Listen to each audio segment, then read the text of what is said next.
Oi, pessoal, Papo com o Tazinaço, começando aqui do canal Gabriel Tazinaço Esportes, mais uma entrevista e hoje mais um convidado super especial que fez história no futebol, seleção brasileira e muito mais. Bom, eu vou deixar ele contar, senão eu vou estragar a surpresa e ele vai contar os detalhes. E hoje não é aquele resuminho da carreira do atleta, não. Hoje é tete a tete, viu, Claudinho? Seja bem-vindo ao mais novo canal do YouTube, Papo com o Tazinaço. Agradeço, Gabriel. Um prazer estar participando dessa entrevista, né? Contando um pouquinho da minha história, dividindo com os amigos tudo que eu já passei no futebol, tudo que eu já vivi, né? E contando um pouquinho da minha história para todo mundo conhecer aí. E vamos lá. Como que iniciou o Claudinho? Quantos anos você está agora? Hoje, 47 anos. 47, tá novo de tudo. Tá jogando bola ainda, tá? Ah, tô batendo uma bolinha ainda, meio com um pouco de dor, mas ainda jogando. Dando show, né? Tentando jogar um pouquinho ainda. É isso aí. Ô, Claudinho, quando que iniciou a seu meio esportivo, né? Começou já direto pro futebol, teve outros esportes, como que iniciou? Então, Gabriel, a minha trajetória se inicia ainda criança, né? Dos 9 aos 11 anos, jogando futsal ali em Sarandi. Foi onde a gente iniciou a paixão pelo futebol. Você nasceu? Eu nasci em Mandaguari, mas muito cedo vim para Sarandi e sempre morei em Sarandi. Minha família sempre foi de Sarandi. Então ali eu iniciei dos 9 anos em diante, ali jogando futsal. Recém-fundada a Sarandi, né? Sim, Sarandi Tem 42 anos agora. Sarandi era distrito de Marialva ainda, né? Então quando eu era criança, ainda Sarandi, quando eu cheguei em Sarandi era distrito ainda, pertencia a Marialva. E é ali que eu iniciei minha carreira no futebol, brincando, jogando na rua, jogando as peladas, jogando futsal. Estourando tampa do dedão. Isso, aquela diversão que a garotada toda gostava, né? Que nossa paixão era jogar bola. E aí que a gente começou a participar mais de escolinhas, essa coisa mais sistematizada, tudo, a partir dos 9, 10 anos ali, quando iniciou o trabalho ali das equipes em Sarandi, no ginásio de esportes, com Garcia, onde a gente começou a competir, disputar competições a nível escolar, paranaense, logo em seguida vim para Maringá jogar Campeonato Paranaense, e aí... Na quadra? Na quadra. Sempre, até os 15 anos eu joguei futsal. O meu início sempre foi no futsal e até os 15 anos permaneci jogando futsal. Eu jogava no campo nos colégios, nas competições e paralelamente a gente competia também no campo, mas sempre jogando as duas modalidades, né? Mas a minha paixão sempre foi futebol. Entendi. E você se inspirava em quem quando você iniciou ali? Tinha alguém ou era você mesmo, gosto seu, ou tem alguém na família aí? Na realidade, a minha referência sempre foi meu pai, né? Meu pai jogou futebol, não foi profissional, né? Vem de família pobre, sempre teve que trabalhar, não conseguiu realizar esse sonho de seguir carreira, né? E eu pude ter essa oportunidade de fazer aquilo que meu pai sonhava fazer, que era jogar futebol profissionalmente. Com certeza ele ficou super feliz, né? Com certeza. Ele se realizou em mim aquilo que ele não pôde fazer, né? Meu pai era um craque de bola, era meio campista também, camisa 10. Então eu acho que vem daí um pouquinho do talento. Também? Não, meu pai era 10. Mas meu pai era um jogador muito técnico e eu me espelhava muito nele jogando, né? Eu via ele jogando, eu admirava muito. E sempre acompanhei ele nos campos, nos amadores, nas competições da cidade. E ali nasceu a paixão. Onde meu pai estava, eu estava junto. Então, sempre em Sarandi, nessa fase aí, até os... Isso, Sarandi, Maringá, sempre nessa região aqui, né? Porque meu pai também participava das competições aí. Então foi aí que nasceu a paixão, o gosto, e daí para frente, até eu iniciar a carreira profissionalmente, foi essa vida aí, jogando amador. Foi rápido, né, Claudinho? Assim, você começou bem novo, aí com 15 anos na região, mas logo você foi despontar aí para um sub-17, sub-20, as categorias de base. Como é que foi essa transição aí? Como eu disse, né? Eu iniciei no futsal e as coisas aqui aconteceram muito rápido. O que o futsal proporcionou para você? O futsal proporcionou para mim toda a base, né? Base técnica, tática, a questão de competição, de sempre jogar num nível competitivo alto. E eu sempre me destaquei muito nas categorias menores, né? Eu sempre jogava categorias acima. E isso fez com que as coisas acontecessem muito rápido. Acho que devido ao talento, devido à minha dedicação também. Então eu sempre tive esse destaque nas categorias, eu sempre jogava categorias acima. Então quando eu cheguei ali nos 15, 16 anos, eu vi que eu estava preparado para buscar algo maior. Foi quando eu fui para Ponte Preta fazer um teste e a partir dali eu segui carreira. 16 anos, então você foi fazer o teste, passou na Ponte Preta. Isso, com 16 para 17 anos eu fui para Campinas, numa avaliação lá, numa peneira, e de lá para cá, né, de lá eu iniciei a carreira na base da Ponte e dei sequência na minha vida no futebol profissional, amador e depois profissional, né? Esse foi o passe então do futsal para o futebol, dali só campo. Dos 16 anos em diante aí foi Ponte Preta. Mas a base toda foi no futsal.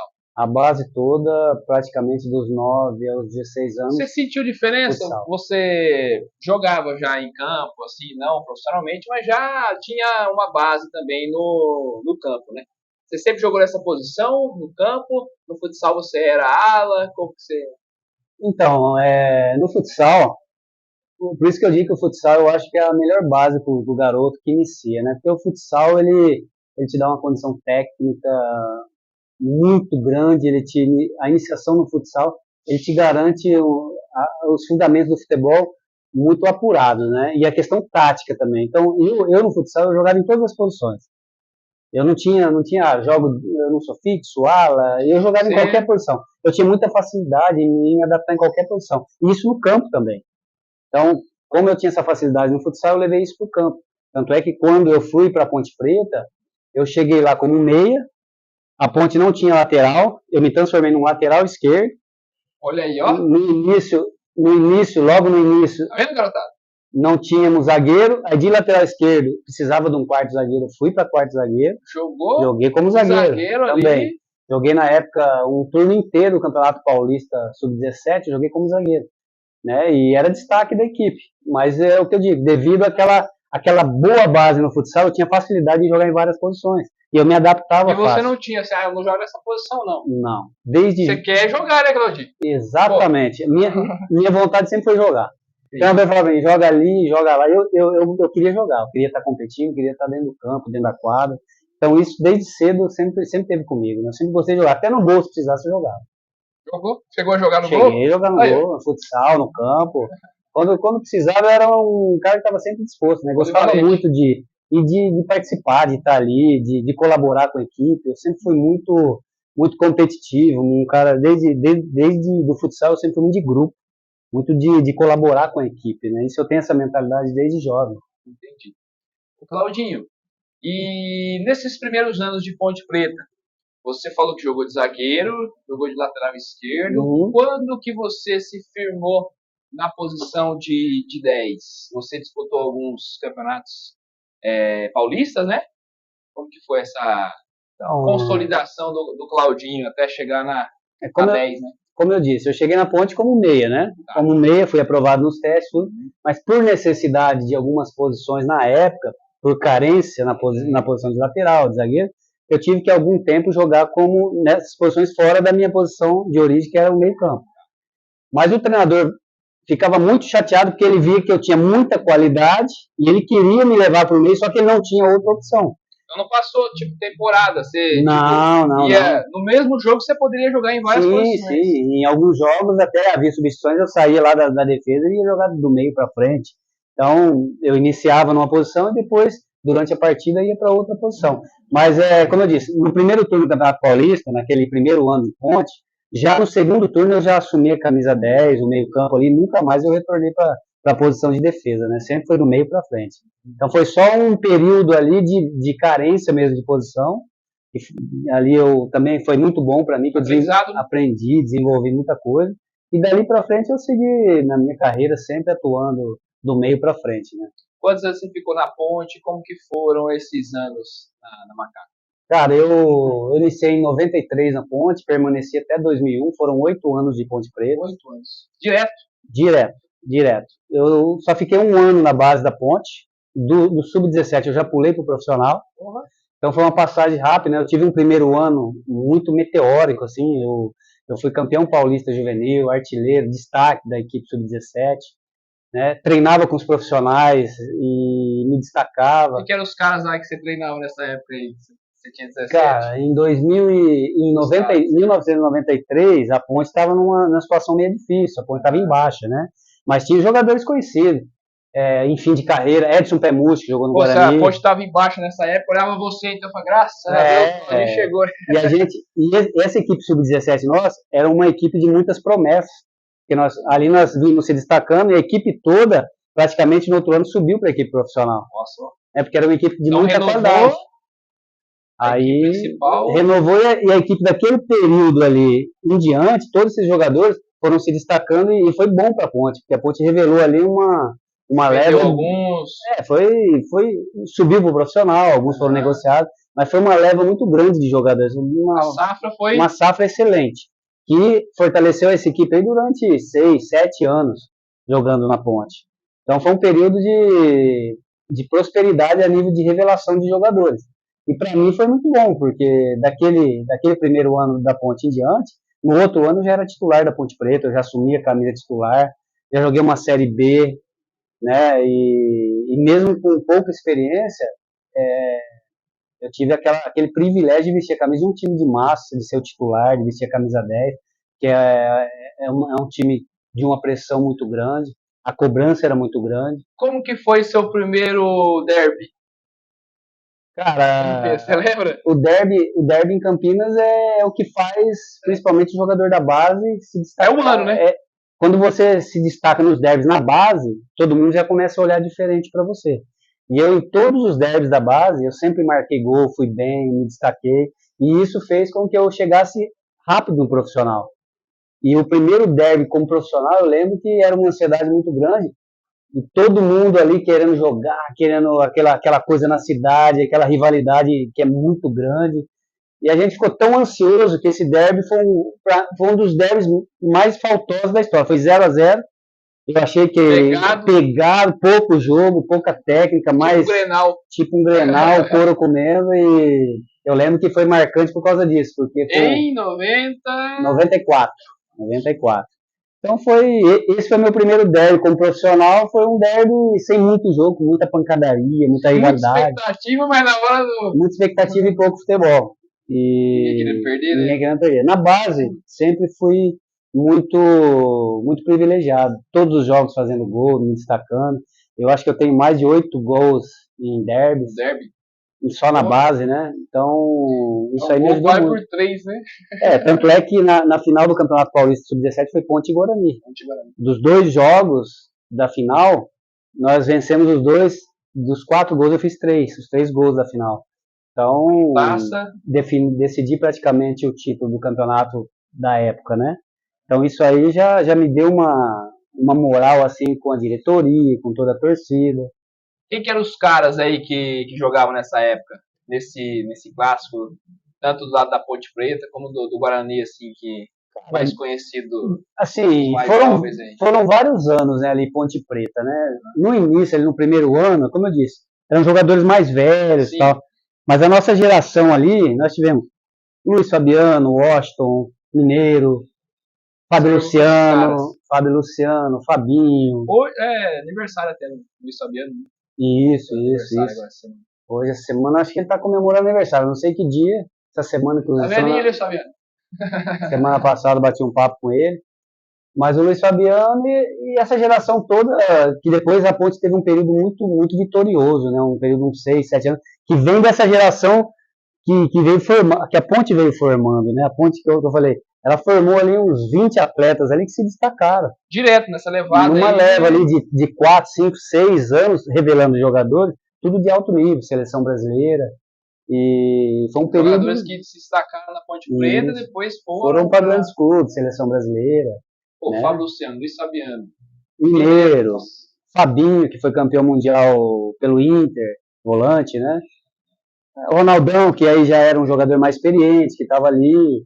O Washington, Coração Valente, e tantos outros, né? A Ponte foi um período muito bom.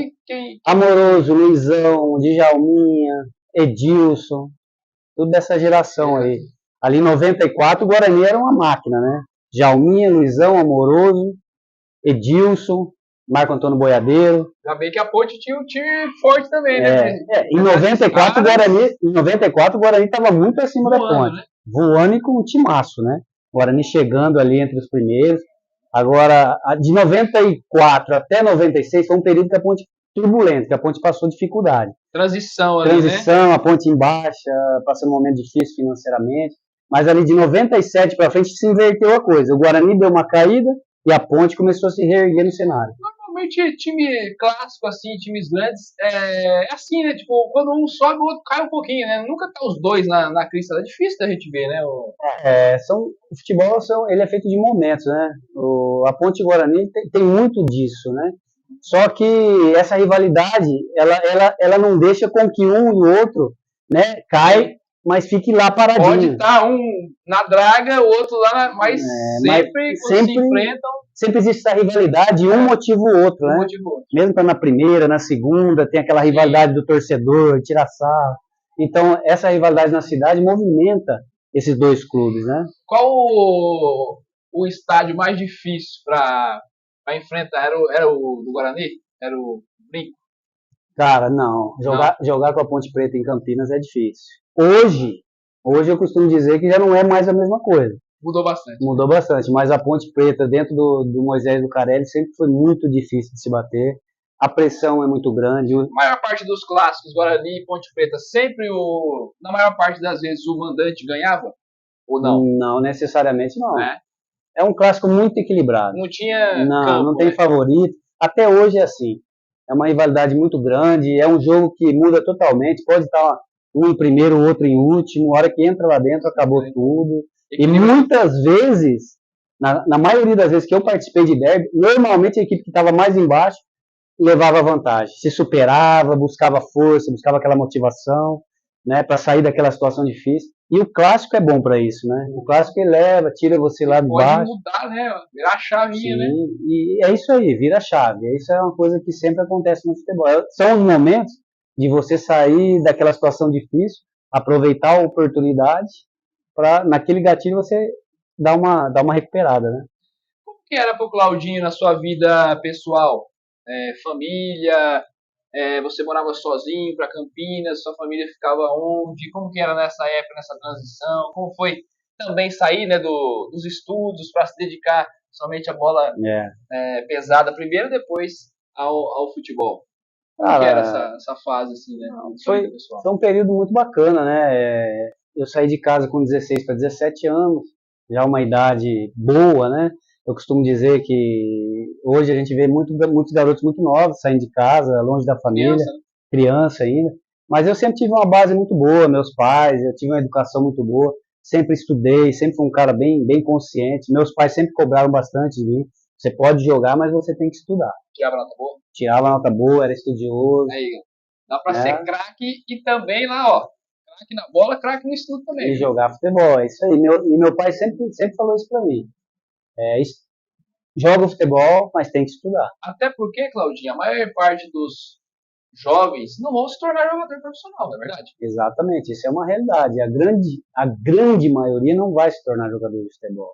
Até isso, quando eu trabalho nas categorias de base como treinador, eu bato muito nessa tecla, né, e incentivo muito os atletas a estudarem, a fazerem curso, a fazer um inglês, a pensar em algo fora do futebol, a sair... Outros planos, né? Sim, até um plano B, um plano C, a pensar em outras coisas. Né? Eu não desmotivo, mas eu incentivo a ter uma mente aberta para que se um dia não for jogador de futebol, esse garoto não fique frustrado. Tem que expor a realidade, né? Sim, é a realidade, exatamente.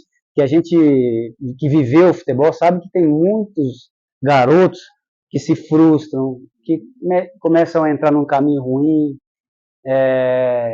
acham que o futebol é tudo na vida dele e não fazem mais nada da vida. Nesse caminho que você falou, então, da bola aí, você tem algum caso, assim, marcante que você lembra aí que você teve que conversar com essa pessoa, com esse jovem, com essa criança, né, com esse atleta aí pra ser espelho, pra incentivar o cara? Cara, eu não vou longe. Eu sempre fui muito consciente nisso e eu tenho filho. Meu filho Matheus é um caso desse. Meu filho Matheus tinha muita qualidade, muito talento e tinha tudo para se tornar um jogador de futebol. Só que a gente sempre foi bem verdadeiro e sempre foi bem de conscientizar ele que não era para ele só focar no futebol, para ele sempre estudar, ter um pensamento que o futebol não era tudo, não é porque o pai dele não foi jogador que ele teria que ser. Então, dentro da minha casa, eu já tive isso, né? Meu filho, com muita qualidade, com muita condição, poderia ser um baita de um jogador profissional, mas infelizmente, por N fatores, por lesões, né? Meu filho fez ele fez 5 cirurgias no joelho, não teve uma trajetória fácil, não conseguiu devido a esses fatores que atrapalharam, mas meu filho tinha muita qualidade e passou por esse período de frustração também. Então foi um período difícil para a gente, para ele. Então eu uso dentro da minha própria casa, a referência foi meu filho. E além do meu filho, tantos outros jogadores que foram meus atletas, eu já como treinador, eu pude conversar, ter uma conversa como pai, como incentivador, dar conselho, orientar, né? Incentivar a buscar o estudo, a não ficar somente focado no futebol, né? Abrir a mente para outras coisas. Não ficar só na internet, no celular. Não perder tempo, né? Porque passa muito rápido. Infelizmente, o futebol chega um período, se você não se tornar um jogador profissional, a vida vai te cobrar. Se você insistir muito tempo, você vai estar perdendo tempo, vai deixar de dar sequência na sua vida, de ter uma profissão, de estudar, né, de formar uma família. E quanto mais tempo o jovem perde, mais difícil fica depois, né? Então eu tenho muitos casos que hoje eu encontro ex-atletas São meus, inúmeros, né? São inúmeros, muitos, né? que hoje estão bem, são formados, advogados, tem profissões aí boas, encontra, me abraça, agradece, né? Às vezes também pode ser, você já pegou um caso assim, em que o atleta é bom de bola, você fala, esse aqui vai vingar tal, mas o cara joga ali e tal, daqui a pouco ele fala, não quero. Acontece muito, não cara. É pra mim, não gosto de estar lá no gramado. Acontece muito, Gabriel. Por quê? Porque o futebol não é uma vida fácil, né? A gente é apaixonado, o futebol é uma paixão. Não é só aquela coisa ali, né, naquele retângulo verde, né? Tem muita coisa, aquele jogo, tá todo mundo empolgado, o futebol envolve muita coisa, né? Durante os jogos, no pré-jogo, nos treinamentos, nas viagens. Então, é uma vida difícil, não é uma vida fácil. E tem garoto que vive isso desde muito jovem. E chega um período da vida que ele está tão saturado de treinar, de viajar, de se machucar, de ficar longe da família, de não ter os finais... Cada vez mais cedo, né, Claudinho? Cada vez mais cedo. De não ter um final de semana com a família, né? De não curtir todos aqueles momentos que todo mundo passa, as fases, né? Desde criança. Então chega um momento da vida que ele está estafado, ele não quer mais aquilo, ele não tem mais prazer naquilo. O futebol, ele é bom se você atingir um nível profissional, de conquista e tal, mas chega um momento que você vai patinando, que aí vem aquele cansaço, bate aquele desânimo, né? Fala, pô, o que eu estou fazendo? Eu já estou com tantos anos, o que eu conquistei até agora? Aonde eu vou chegar? Né? Aí, muitos pensam assim, e aí começa a dar aquela decaída, principalmente na questão emocional, psicológica. Né? A questão psicológica, Claudinho, para você, qual é a porcentagem, né, que é de importância que você pensa na psicologia, né, na parte mental para um jogador de futebol? Cara, eu acho que o mental, a gente divide assim, né, parte técnica, tática, o psicológico, que é junto com o emocional ali, o mental, né? Eu considero que seja aí 60%. 60%. Por que 60%? Porque tecnicamente você treina, você diariamente, você evolui, você corrige, né? Aquilo ali não muda a sua rotina. Parte tática, ela existe um padrão, uma equipe é de um jeito, outra equipe é de outro, você se dedica, você consegue também. Agora o mental, ele oscila muito. Um dia você está com a confiança lá em cima, outro dia você está com a confiança lá embaixo, um dia você está abalado porque teve um problema na sua casa, outro dia porque o ambiente no grupo não está legal, outro dia você está com um problema com o treinador, outro dia você está sem confiança, uma das coisas que mais pesa no esporte de alto nível é a confiança do atleta. Então, o mental, para mim, é de 60% a 70%. Né? Porque aí, dentro da parte técnica, vem o talento, vem a sua capacidade técnica de treinar, de melhorar. Você consegue melhorar, você consegue aprimorar, né? com treinamento, com trabalho tático, com trabalho em grupo, com o seu trabalho individual. Agora, sem o mental, sem a capacidade de controle emocional... Prejudica na sua parte técnica. Exatamente. Você não consegue render, você não consegue colocar em campo todo o seu potencial, tudo que você pode fazer. Ainda mais hoje em dia, nesse esporte cada vez mais rápido, né, cada vez mais dinâmico, a concentração é muito importante. Concentração, controle emocional, né, porque a gente vê que, assim, hoje, por menor que seja o time, a pressão é muito grande. Só existe um resultado no futebol, que é a vitória. Né? E a derrota e a vitória andam lado a lado, né? Lado a lado. E tem muitos atletas que eles demoram a ter esse controle de conviver com essa pressão, né?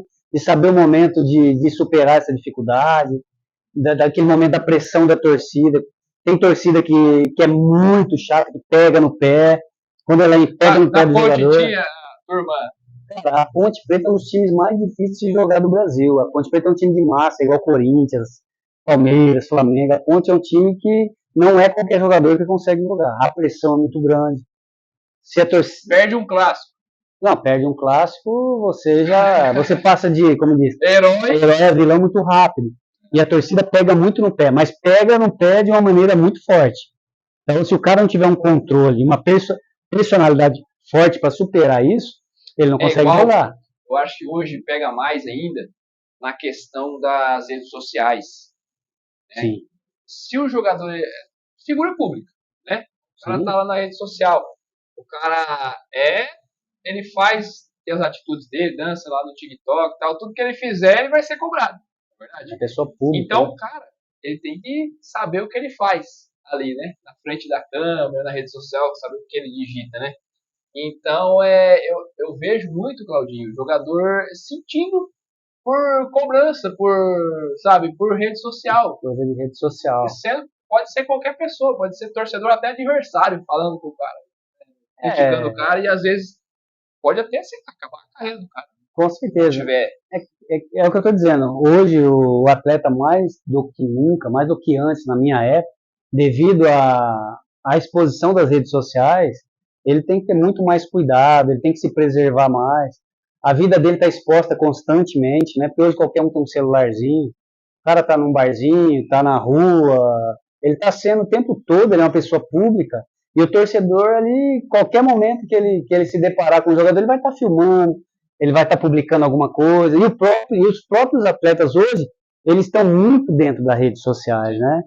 Há muito essa questão de mostrar a própria vida, mostrar as coisas particulares. Então, o primeiro erro que ele dá em campo, o pessoal vai falar, lá, ó, o jogador gosta de ficar na rede social e no treino, né? Exatamente. O cara faz uma gracinha, faz uma brincadeira, vai lá no seu...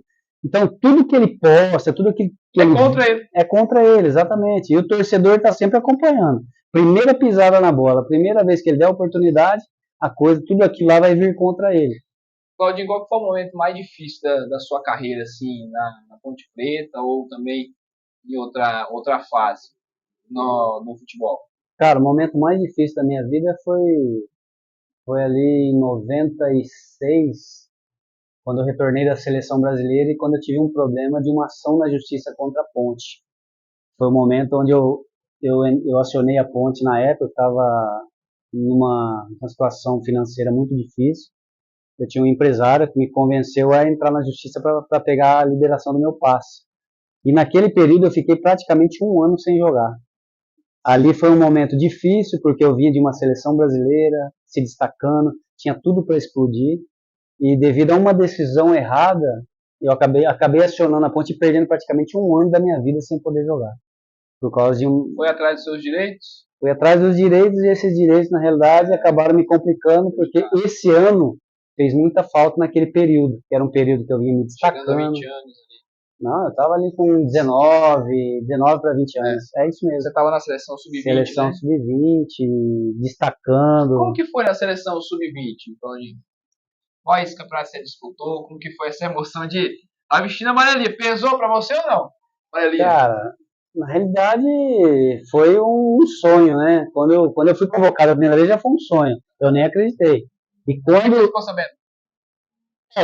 Eu fiquei sabendo através da diretoria, que eu morava no estádio, morava no alojamento. Você morava lá? Eu morava lá. Aí chegou a notícia de que, como eu já jogava no profissional, que eu teria a minha primeira convocação. Tinha saído a primeira convocação. Tinha rumores e tal. Não, eu fui convocado, eu nem sabia que eu ia ser convocado. Aí tinha Tava sentado? Eu tava lá. Cara, foi uma emoção muito grande. Eu lembro como se fosse hoje, a primeira vez que eu fiz foi ligar para meus pais. Não esperava, mas o pessoal vinha acompanhando. Não esperava. Vinha acompanhando a Série B. Como eu era um jogador que vinha jogando já. Jogando a Série B do Brasileiro. Do Brasileiro, como titular da Ponte. Então, ele vinha fazendo bons jogos e me destacando. E quando saiu essa convocação, era a última convocação antes do Sul-Americano. E eu nunca tinha sido convocado. Então essa aí foi surpresa. Quem era o treinador? Era o Jairo Leal na época. Jairo Leal, irmão do Júlio César Leal, que tinha sido treinador da seleção sub-20 anterior. Então fui convocado. Depois dessa convocação, era a convocação final para o Sul-Americano. Eu fui muito bem nos amistosos. Aí fiquei aguardando a expectativa, mas sem muito assim. Eu fui uma vez só, não vão me convocar, né? Aí quando saiu a convocação, eu fui convocado para disputar o Sul-Americano. Depois de um jogo? Depois de 3 amistosos. 3 amistosos. Foi convocado para amistoso. E depois para o Sul-Americano. Aí durante o Sul-Americano, quando saiu lá a relação que o treinador me deu a camisa 10 da seleção e já era o titular, cara, aquilo lá pra mim... Bastou 3 jogos pro cara pegar a 10 da seleção. Então foi um período assim de muita alegria, de sair de um time pequeno, que na época estava muito mal, competir com jogadores do Corinthians, do São Paulo, mas muita alegria mesmo, de ser o titular da seleção, camisa 10. Então é uma coisa que assim, eu não esperava e foi um sonho, né, cara? Um sonho. E aí esse Sul-Americano foi aonde? Foi na Bolívia, a gente foi campeão, derrotamos a Argentina na final. Coisa boa, hein? Derrotamos os argentinos na final. Ser campeão é bom, né? Mas em cima da Argentina... Fizemos uma seleção muito boa. E depois fomos pro Mundial e perdemos para a Argentina na final. As duas seleções chegaram na final. Ganhamos o Sul-Americano e perdemos o Mundial. Mas, os dois classificaram. Os dois classificaram. E foi um jogo daqueles, né? Brasil e Argentina, uma final... Cotovelada pra lá. Muita pegada, aquela rivalidade incrível. Antigamente não tinha esse negócio de VAR, de câmera, negócio disso. Era soco, cotovelada. Era muito competitivo, né? E não tinha todo esse suporte que tem hoje, né? Toda essa tecnologia que existe, né? Mas era bom também. Era o que a gente tinha na época, né? Só que eu costumo dizer assim, que isso acabava privilegiando também o jogo. Porque não ficava esse negócio de para toda hora. Que coisa chata, hein, Claudinho? Se tem uma coisa... Eu joguei um pouco, mas se tem... imagina só. Você tá querendo o jogo, tá lá, né? Você é o 10 do time, quer partir pra cima, fazer grandes jogadas e tal. A alegria é jogar futebol. Sabe? Aí você imagina eu transmitindo o jogo, tô lá narrando, o jogo toda hora parando. Vou falar o que pra transmissão? É chato demais, né? Jogo parado... É ruim para todo mundo, para o público, para quem está trabalhando, né? A cera do goleiro. O goleiro cai, para o jogo. Futebol, eu costumo dizer que está ficando muito chato. Muito. Né? A gente, de um jogo de futebol aí, você tem 20... não apita mais. Não, tem 20 minutos de jogo, 10, 15 minutos parado, esfria o jogo. Você perde aquela emoção, aquela coisa ali, né? Do narrador, do atleta, esfria. O jogo não anda, fica aquela enrolação. O narrador narra o gol, não valeu. Depois que já aquela emoção toda, e por qualquer detalhezinho tá se anulando o gol, coisas pequenas que antes não tinha, né, cara? Antes era por causa do corpo, uma coisa, às vezes até um impedimento que foi mesmo, mas não era. Mas isso aí fazia parte já do jogo, né? Claro. E hoje eu acho que tá gerando uma certa comodidade com os árbitros, bandeirinhas. Mas enfim, eu acho que só tá atrapalhando o espetáculo, tá demorando demais para resolver coisas que para mim são simples, né? Sim. Então, nessa fase aí, você foi pro Sul-Americano e depois que você entrou na ação com a Ponte. Isso, né? Não. Quando eu retornei... 96. Quando eu retornei da seleção sub-20, aí eu entrei com uma ação contra a Ponte. Para tentar pegar minha base. Depois do Mundial. Depois do Mundial. 96 também. Isso, 96. 95 ainda eu joguei. Disputei a Série B. O Sul-Americano foi no mesmo ano do Mundial. Sul-Americano, Mundial tudo em 95. E depois... Sul-Americano 95, Mundial 95. Em 95 eu ainda joguei a Série B pela Ponte Preta. Aí no início de 96, que houve esse problema todo judicial aí, a Ponte estava passando por uma transição de presidente, tudo. E depois disso aí? Depois disso eu tive um ano num período muito difícil, conturbado, que eu entrei com uma ação e fiquei um tempo parado sem jogar.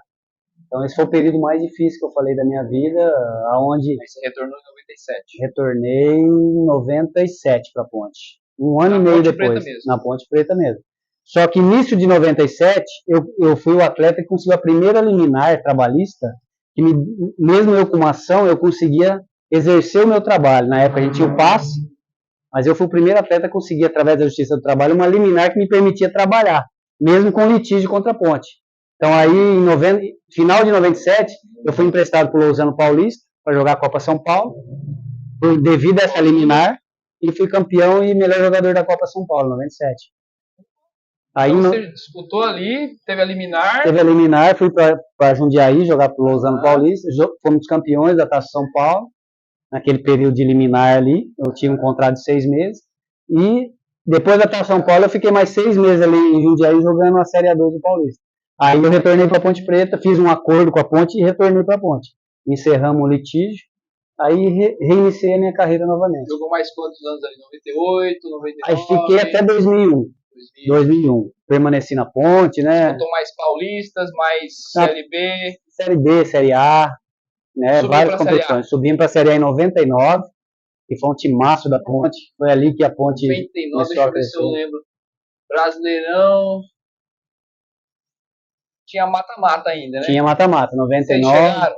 Chegamos nas finais. 99, quartas de finais. Quartas de final perdemos São Paulo. São Paulo. Claudinho tava lá? Claudinho tava lá.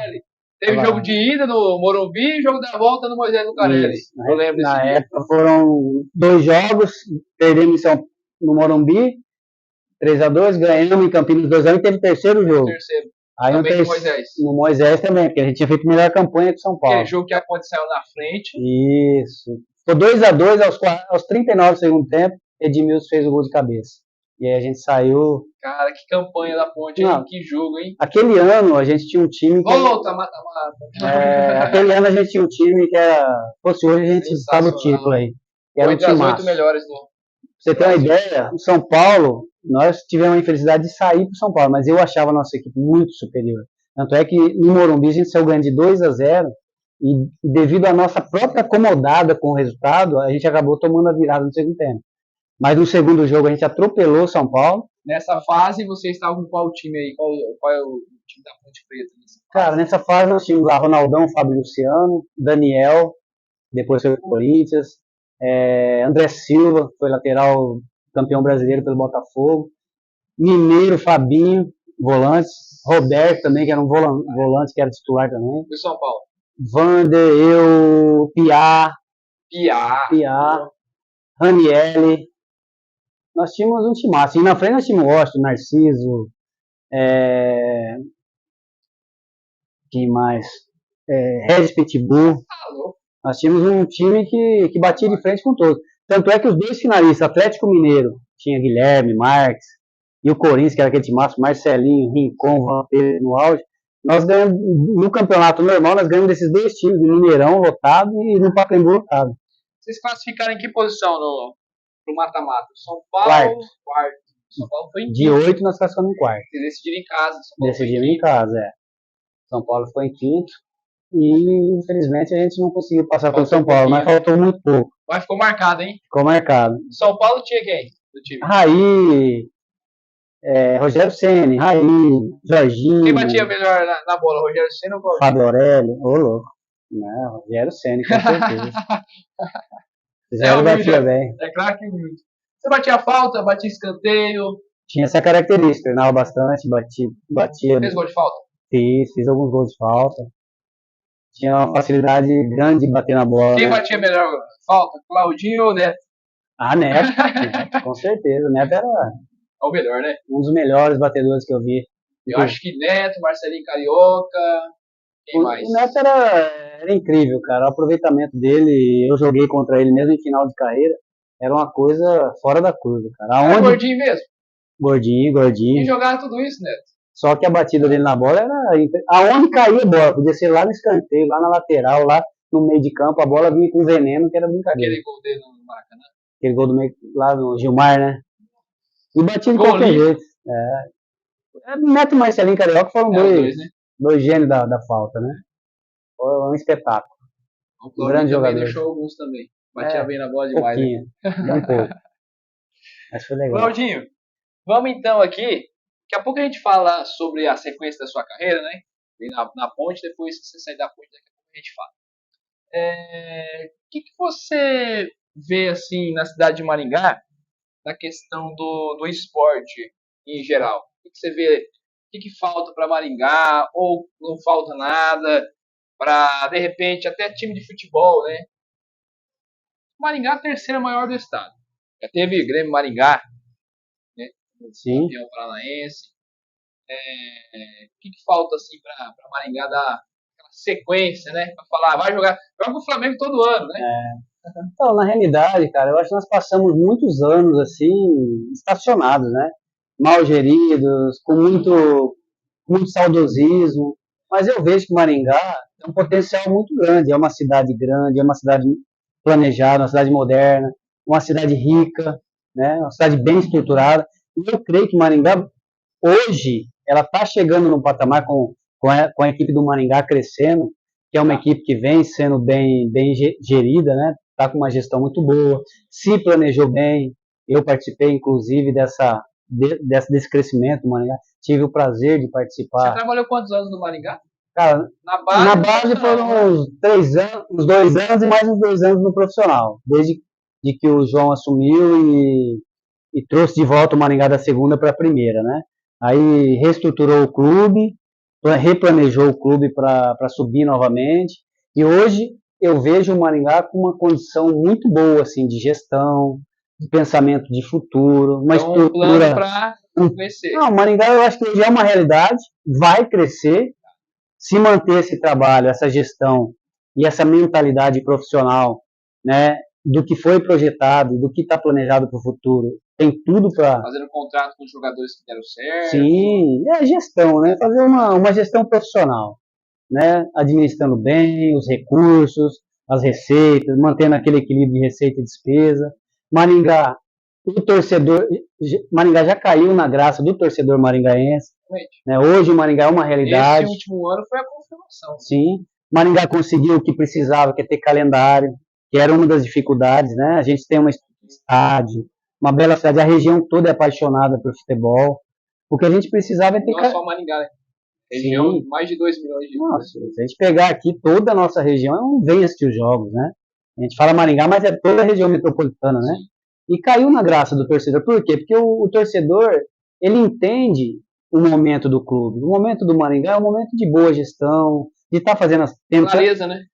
Tentando fazer as coisas certinho, montando boas equipes, né? Tem que ter equipe competitiva dentro do campo, né? E o Maringá tem tudo para continuar assim. Se não fizer loucura, se não começar a dar passo maior que a perna, né? É o que eu digo, manter esse equilíbrio de receita e despesa, né? E o Maringá está fazendo isso. E tem tudo para crescer, porque a nossa cidade, ela é um espetáculo, ela tem tudo que uma... proporciona que as pessoas quiserem para fazer o esporte. Exatamente. Né? Maringá tem tudo para ter equipes de alto nível em todas as modalidades. E tem bastante modalidade. Né? E tem muita modalidade. O que precisa no esporte, como de uma maneira geral, é uma boa gestão. Boa gestão dos recursos, né? E equilibrar essa questão de patrocínio, né? de investidores. Tudo depende da gestão. Se tiver pessoas sérias, tudo caminha bem. Agora, quando não há pessoas comprometidas com os objetivos, com clareza, com honestidade, com administrar bem as equipes, as coisas não andam, né? Como já foi durante muito tempo aqui. E eu vejo que Maringá vai crescer se manter esse trabalho que vem sendo feito. E vai crescer gradativamente, como tem que ser. Né? Não adianta já achar que vai chegar rapidamente lá em cima, mas Maringá está caminhando bem. E se a equipe do Maringá manter esse planejamento e conseguir chegar aí numa Série C, numa Série B, que pode chegar esse ano, a gente passou perto, faltou pouco. Série B seria fantástico, né? Mas se a gente conseguir, pelo menos, durante esse período da Série D, manter esse calendário o ano todo, o clube começa a ter mais facilidade de se programar para crescimento, né? Porque aí você tem receita, você mantém o clube, os funcionários, às vezes atletas. O torcedor viu o time, né, que estava jogando pra caramba no Paranaense, batendo de frente, ganhou do Flamengo, aí de repente vem jogador, sai jogador. E o torcedor ele quer vencer, quer subir, né? Não entende Claro. que, de repente, disputar a Série D 2, 3 anos e Sim, fortalecendo, se passinho, degrauzinho, estruturando. né? Porque não adianta você também subir, você vê aí, Cruzeiro, Vasco, grandes É, times, Avaí. às vezes aquele bate-volta é pior, É. né? Na realidade é isso que eu estou falando. É um alicerce, né? Uma construção. O Isso. Maringá ele tá subindo com um alicerce bem O montado. Paranaense vai Uma base chegando na boa. semifinal, vai E chegando na final. garantindo a vaguinha todo ano ali, o calendário do ano todo. Daqui a pouco montam, acerta uma boa equipe, faz uma série D, sobe para a série C, que esse ano passamos perto. Por detalhes ali a gente não conseguiu subir. Mas esse é o caminho. A hora que o Maringá sair dessa fase da D para C, eu acho que aí o Maringá tem tudo para deslanchar. Lancha. Para deslanchar, né? E esse é o caminho, porque o torcedor é apaixonado, o torcedor apoia, o torcedor incentiva, o torcedor vai investir mais no ajudar o clube com receita. Nós temos muitas boas empresas que já investem no clube, né? Então hoje o Maringá ele tem receita, o pessoal está feliz com o clube. O empresário maringaense está feliz com o clube, o torcedor está feliz. Porque o torcedor quer vir aqui assistir o time jogar, quer ver o time competir, né? E eu acredito que logo a gente vai estar como o Londrina está hoje, né? A gente poderia, mas nunca teve essa estrutura. Eu acho que agora nós estamos num bom momento. Se manter e melhorar essa estrutura, essa gestão, a gente vai crescer. Isso aí. Claudinho, então depois que você saiu da Ponte Preta, como foi as suas passagens aí pelos clubes? Cara, eu fiquei até 2001 na Ponte, depois eu comecei a rodar, passar por vários clubes. Eu joguei 4 anos no Nordeste, passei por Ceará, passei por América de Natal, Bahia, Sampaio Corrêa, Juventude de Caxias, Londrina. Aí comecei aquela coisa de rodar, né? Aí você começa a virar um aventureiro da bola. E nesse período, infelizmente, quando eu saí da Ponte, eu comecei a ter a partir de 2004, 2005, eu comecei a ter muitas lesões Você sérias. está com quantos anos? 2004? Faixa de 30 anos, mais ou menos. 2004, 2005, eu já estava liberando os 30 anos. E a partir dali eu comecei a ter problemas de lesões muito sérias. E ali me atrapalharam muito a minha sequência de carreira. Tornozelo, joelho. Tudo que você imaginar, cara. Tive lesões musculares, lesão de joelho, tornozelo. Eu não conseguia mais dar uma sequência. Atrapalha, né? Aí a partir de 2006 ali para frente, eu não conseguia mais jogar um período de um ano, por exemplo, sem ter uma lesão séria. Eu cheguei a ter uma lesão em 2005 e me tirou 11 meses dos campos muscular. Então isso aí foi me desanimando, me entristecendo, eu não conseguia mais me recondicionar. Na época, não é como hoje, a gente não ganhava um salário tão alto, muitos clubes não pagavam, eu passei muita dificuldade financeira na época. Então, em 2007, eu com 31 anos, eu tomei a decisão de encerrar minha carreira. Eu estava bem depressivo, passei por uma depressão. Conversei com a minha esposa e falei, ó, eu não tenho mais prazer, não quero aquilo que nós falamos do mental, né?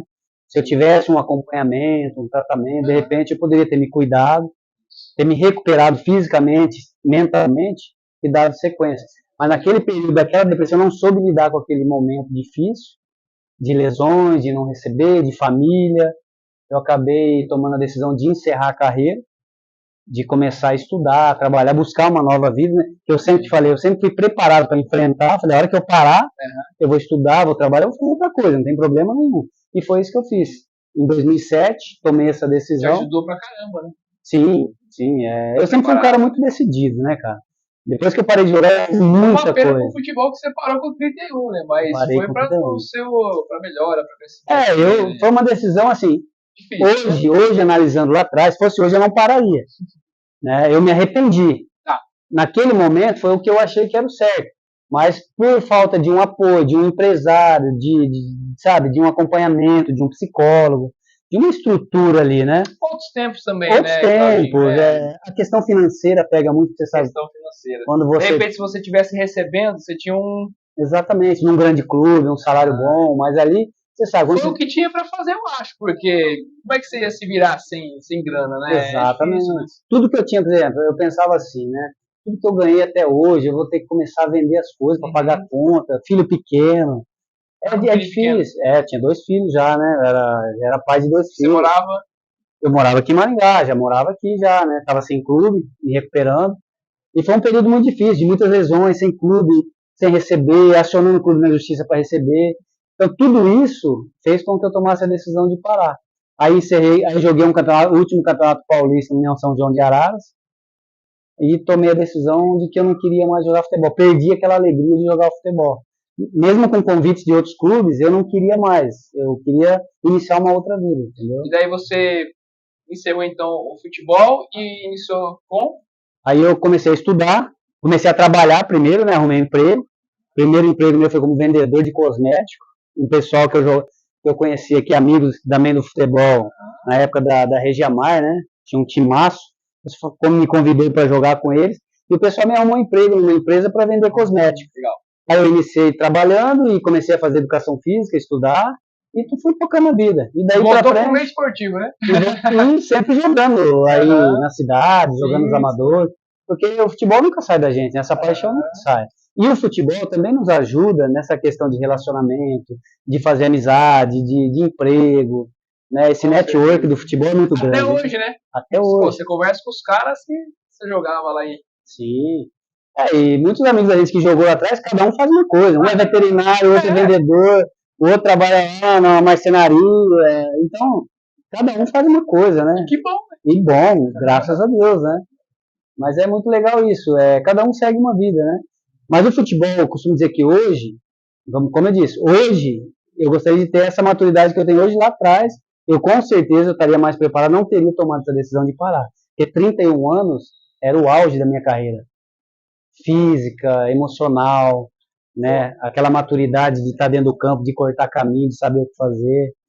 Então, aquele período mais importante de você dar mais aquela estilingada e arrebentar pela qualidade que eu tinha, poderia ter jogado até os 37, 38 tranquilamente. Fatalmente viria uma seleção brasileira principal, né, Claudinho? Porque... ou contratos melhores, né, fora do país, alguma coisa.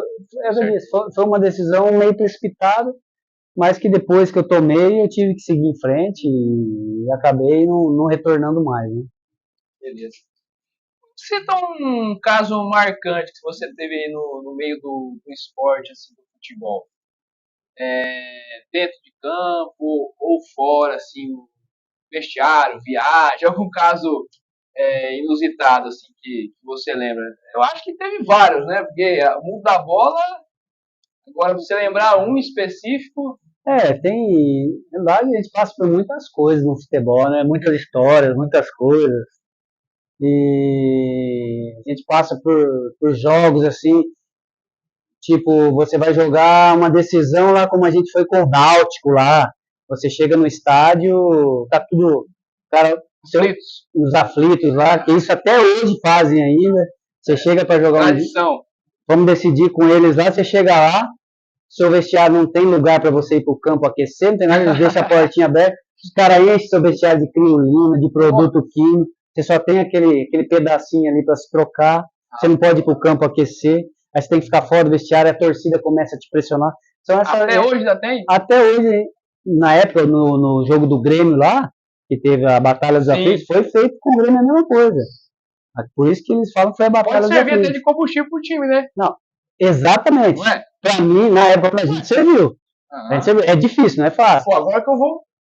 Então, eu digo, são coisas que o torcedor não imagina que acontece, entendeu?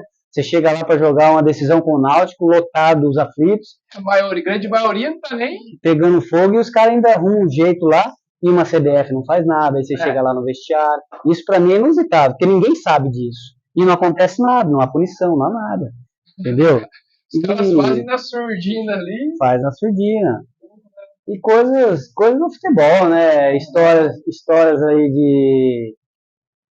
de massagistas, aquelas questões mais religiosas, que o cara vai lá, faz toda aquela coisa do espiritismo e aquelas coisas todas, aí vai lá, toma 5-0. Então, essas coisas inusitadas, que são coisas que fazem parte do futebol, mas que são coisas inusitadas, que as pessoas não sabem o que acontece, né?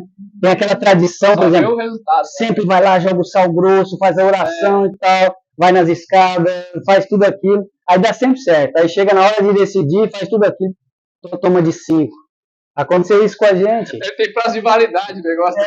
Então, Então são coisas engraçadas e que eu acho inusitado, né, de compartilhar com as pessoas, porque envolve a questão do povo brasileiro, da religiosidade, né, essa questão dos Eu acho que jovens. vale realmente, Claudinho, não sei se você vai concordar comigo, eu acho que vale realmente fazer as coisas certas, trabalhar Sim. sério, para se conseguir o resultado. Uma hora o resultado vem, né?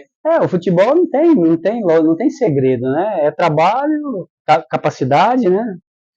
Um pouquinho de sorte, mas o que vale é o dia a dia, é a qualidade da equipe, é o E a treinador. sorte também não vai estar toda vez do outro lado. Não, Então tem não. que ter outra coisa, né? A sorte, eu costumo dizer que ela é aquele temperinho a mais das boas equipes, né? Sim. Das boas O equipes. goleiro, né? Sim. Às vezes o goleiro é bom demais, catou essa aí não vai dar, a bola pega na trave e sai, né? Exatamente, mas uma equipe bem treinada, uma equipe dedicada, uma equipe que o treinador tem o controle da equipe, que a equipe respeita o treinador, uma equipe que todo mundo rema para o mesmo lado, que não tem vaidade, coisas do futebol que não vai mudar nunca, né?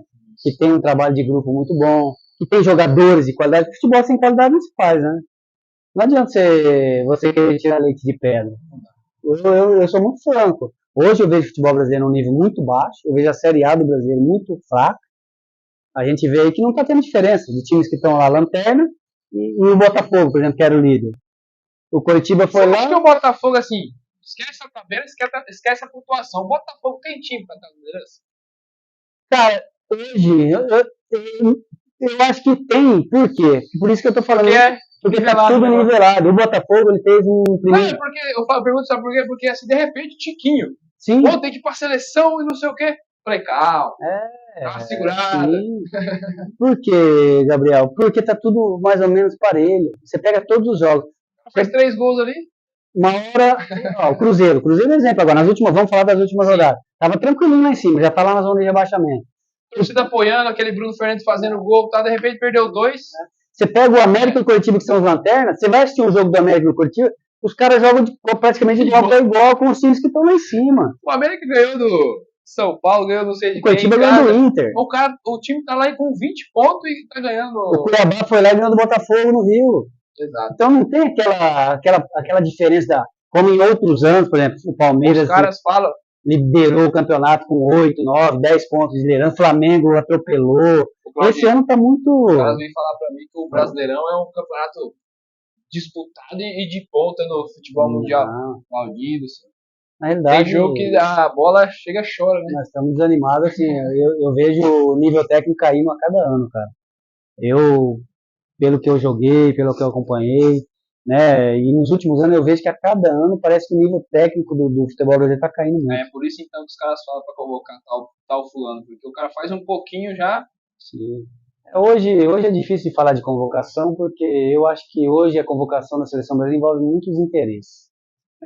Interesse também acho. Fora da questão do campo. Sim. Né? A gente sabe que o futebol hoje é negócio, que os grandes empresários dominam o cenário das grandes equipes, e os grandes jogadores, estão tudo com os mesmos empresários. E na seleção hoje, infelizmente, não é mais somente por capacidade técnica. Eu acredito que hoje está na mão desses empresários. Eu tô curioso para ver o Diniz, de repente, tendo sequência na seleção, agora que ele ganhou a Libertadores, né?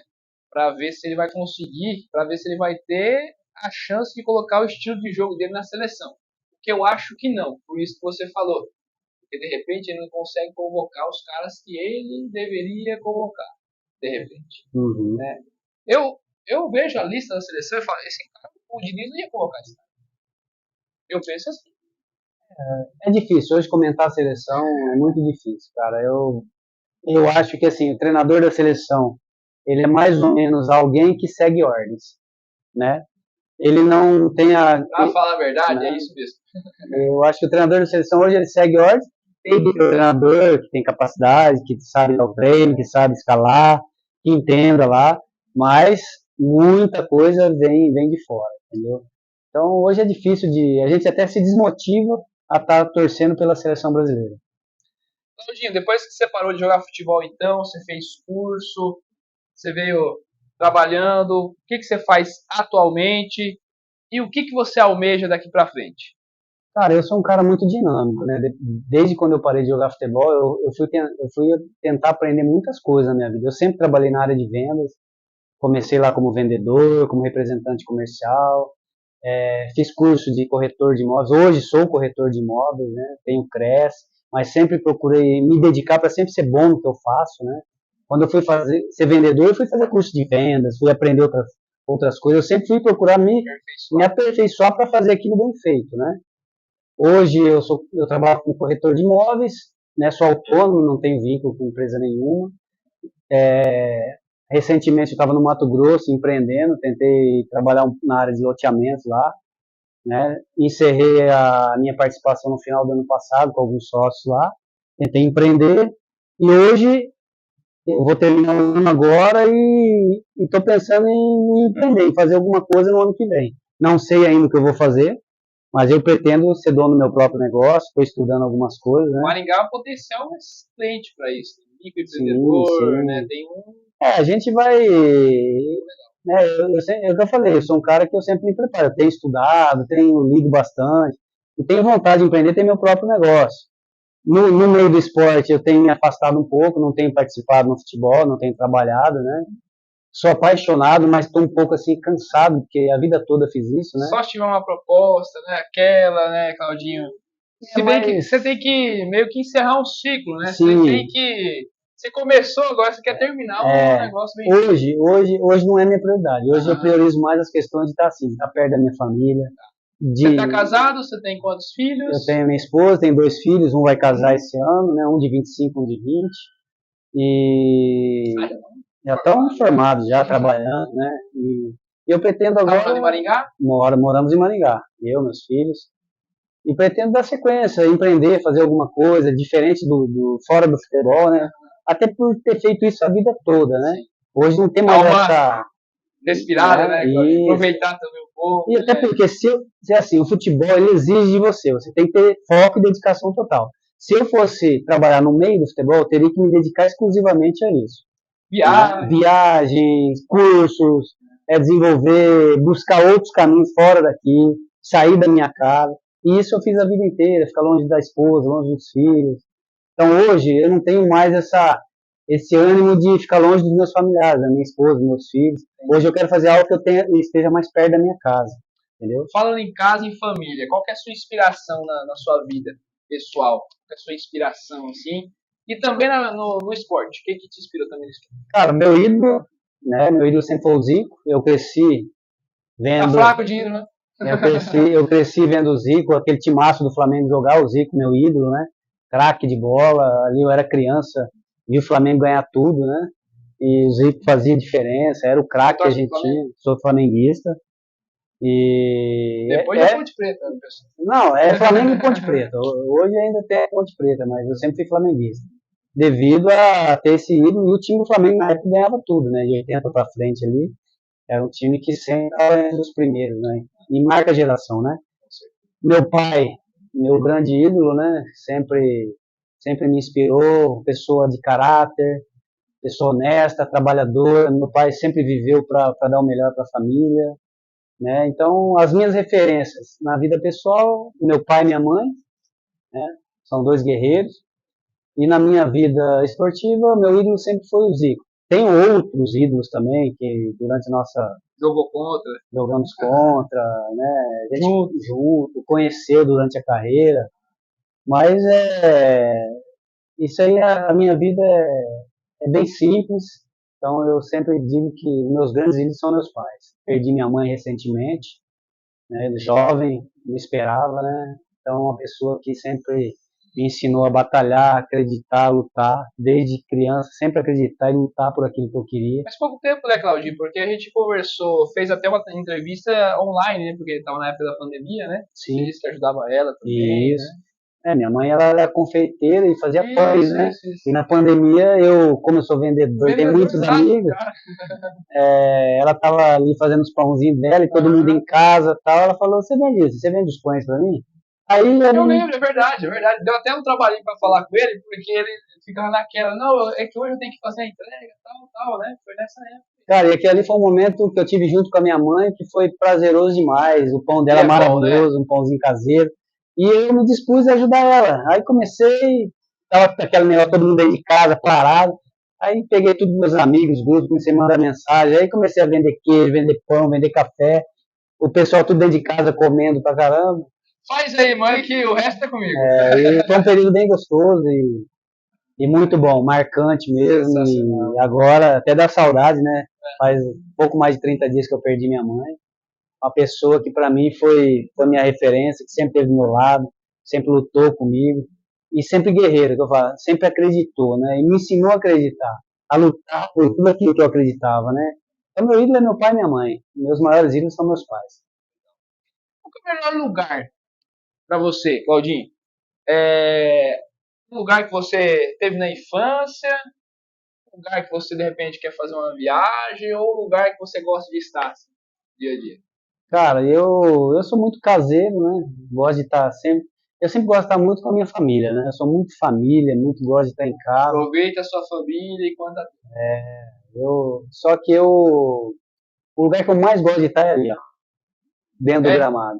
Ali é onde eu me sinto bem, é onde eu me desestresso, onde eu grito, onde Você eu. joga, como é que tá então essa questão do futebol aí você joga toda Não, semana? eu tenho jogado bem pouco, eu tenho muitos problemas de lesão, né? Eu tenho Ah, artrose nos joelhos, eu tenho problemas físicos grandes. Eu sou um cara muito disciplinado, eu me cuido, eu o treino. Maringá tá com um master aí, hein? Tem o Grêmio aí, o pessoal jogando aí, né? Não me convidaram, né? Ô, pessoal, só louco. Mas a gente tá por aí, eu jogo de vez em quando, Ele participo. nem tá machucado, não. Hoje eu tô jogando lá com o pessoal do Independência, lá em Sarandil, veterano, né? Jogo uma vez por semana, ou domingo. E durante a semana eu me E é a sua cuido, né? alegria, né? É a minha alegria, cara. Se eu tivesse saúde e pudesse jogar todos os dias, eu jogaria. Mas eu não tenho essa condição física hoje de suportar isso, porque meu corpo não. Aí é um futebol mesmo, tem jeito. É uma paixão. Eu muitas vezes, eu costumo dizer, eu entro no campo, eu faço mais, eu vou além daquilo que eu posso fisicamente, né? Porque hoje, se eu olhasse pelas dores, pelos problemas físicos que eu tenho, eu não jogaria. Eu tenho placa na cervical, eu tenho artrose no joelho. Quantos cirurgias? Aí eu tenho aí bem mais, umas 8, mais ou menos.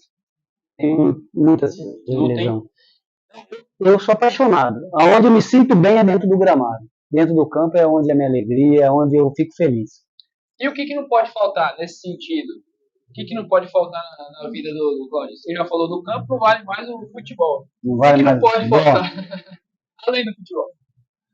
Cara, além do futebol, eu não tenho.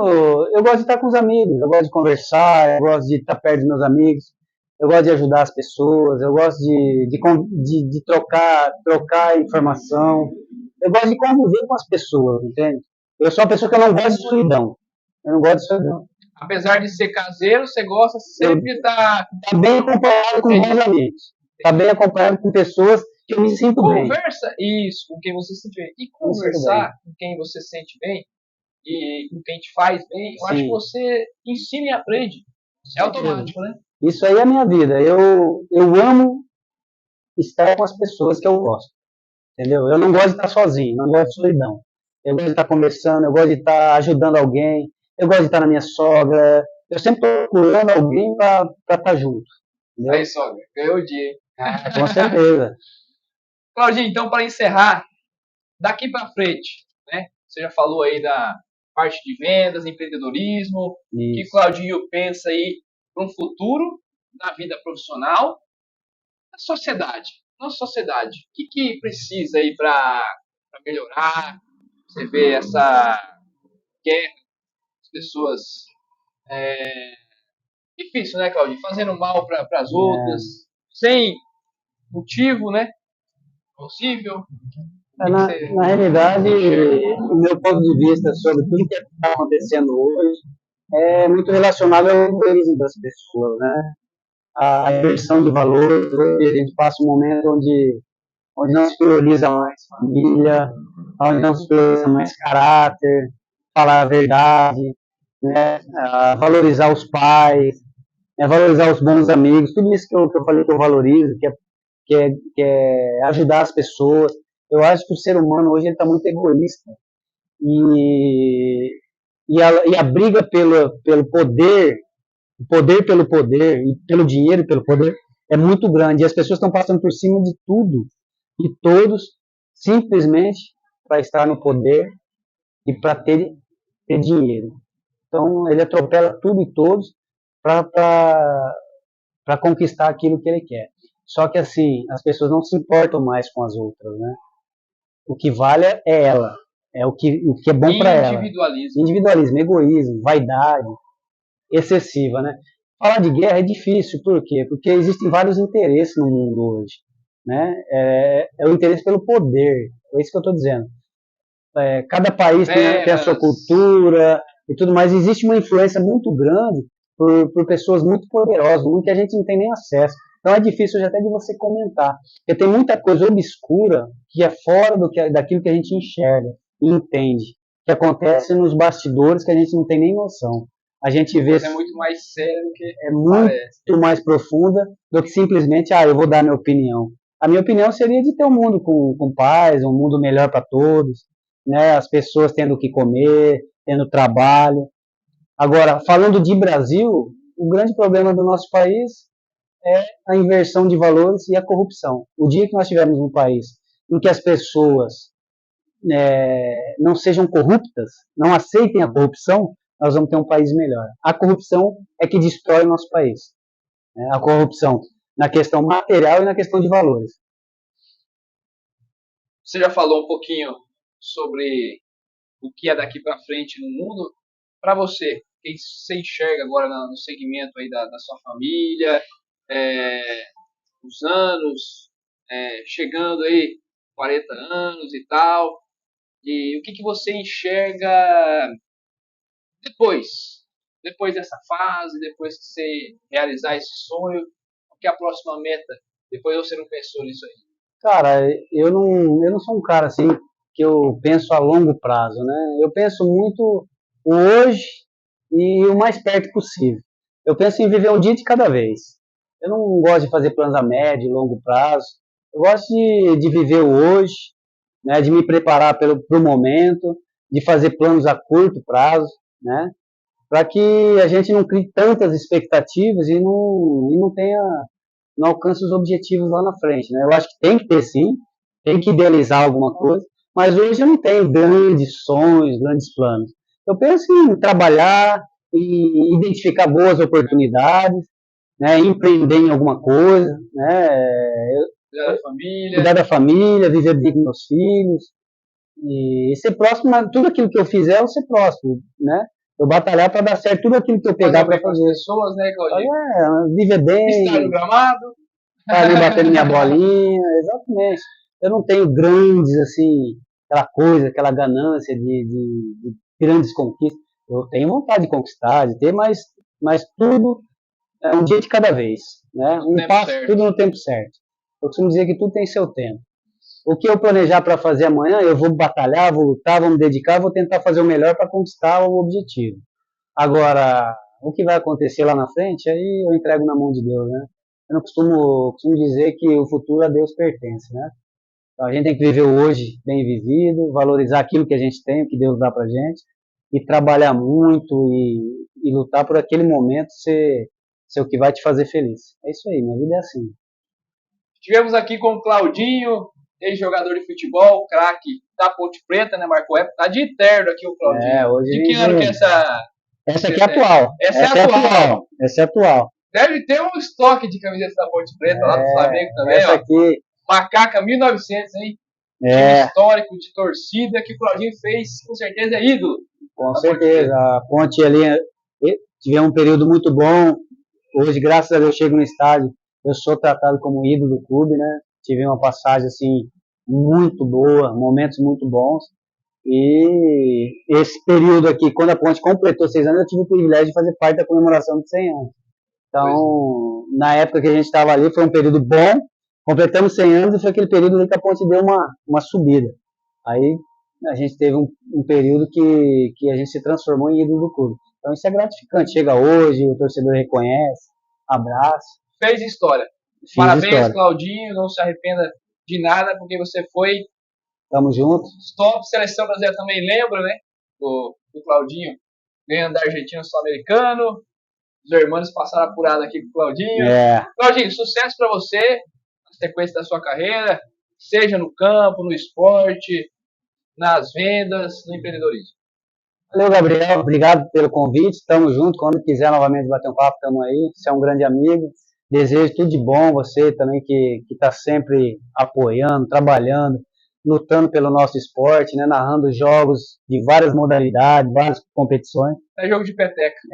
Mas é isso aí, cara. Parabéns pelo seu trabalho. Obrigado pela oportunidade de estar com você, de estar contando um pouquinho da minha história. Fico feliz.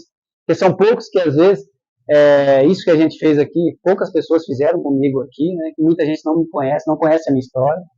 Você falou, eu sou ídolo lá em Campinas, mas aqui muita gente não conhece a minha história, eu sou daqui, cresci aqui, e isso é legal, né, cara? A gente ser valorizado dentro da nossa cidade é muito importante. E poucas pessoas fazem isso que você fez, e está mostrando um pouco dessa trajetória aí. Obrigado e parabéns aí. Sucesso. Merecimento. Papo com o Tazinácio é assim, ó, trazendo feras do nosso esporte. Se inscreva no canal, deixa aí o seu like. Voltamos à próxima. Tchau, pessoal. Valeu!